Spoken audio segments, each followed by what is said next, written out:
So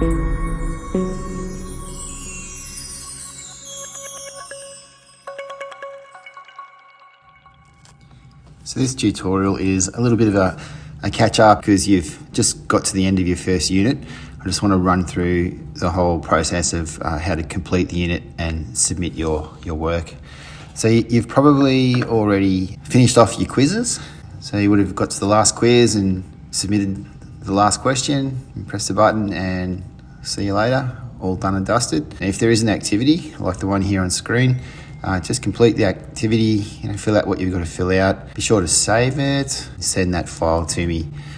There's also a practical assessment. So the practical assessment must be filled out by yourself and your workplace supervisor. It's important to read the second page, understand the important submission details that are there. Go through to the third page where you will see the details that you need to be able to fill out regarding your skills in the workplace. So get your supervisor to check these things off. If you haven't been able to do any of those things in the checkbox, make sure that you get a chance to do that and demonstrate that in front of your boss. Sign it off, fill it out, get ready to send that one to me as well. So the last page says for the assessor to fill out, so leave the last page blank. And then save that document. Just make sure that those documents are scanned, or in this case it's a PDF, so if you can fill it out digitally, that's perfect, but if you need to print it out, do so. Please don't take photographs of this and send them back to me. The JPEGs are just too big. They're not the right size either. We want A4 PDFs, so if you're going to scan it, stick it in the scanner and make it a PDF. I will reject it if it's not a PDF, and if it's not all 4 pages, it will get rejected. So just ensure that you stick them all in and send them through. You can even use a phone cam scanner if you want to just snap a scan with your phone. Make sure that all 4 pages are together. Make sure they're not upside down. Make sure they're all filled out. The next section is collecting photos.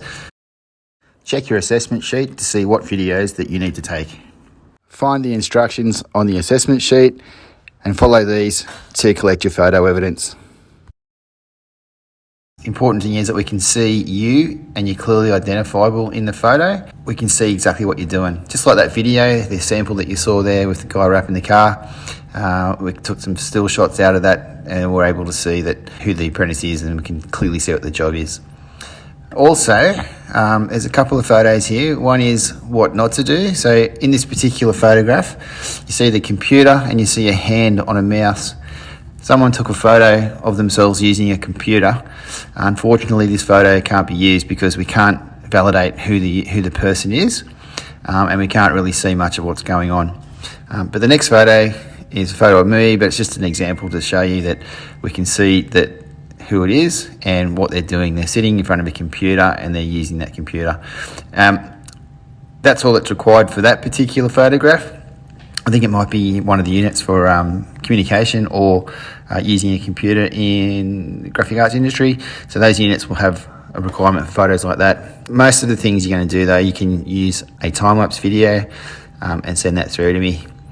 So when you're submitting your stuff, so you would have worked through your first unit, you might have done an activity which you should have saved, and then we now have to get together the document for the assessment and also your photo or your video. So we want to get all of those and send them to me in one email.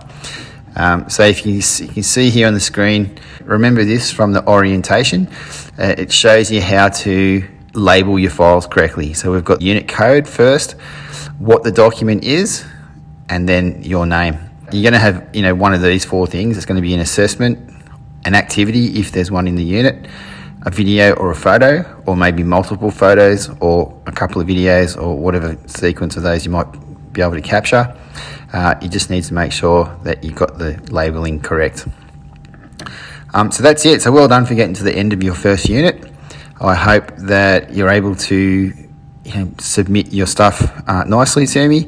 If you can gather all that stuff together now and shoot it through in an email, do so. Look, if you've taken a video and it's a little bit big, and we only want time-lapse videos as well, it might be a little bit big to email. That's fine. You can send it to me using WhatsApp, but put everything else on the email. If you have any more questions or you want to clarify that, jump on WhatsApp and send me a message.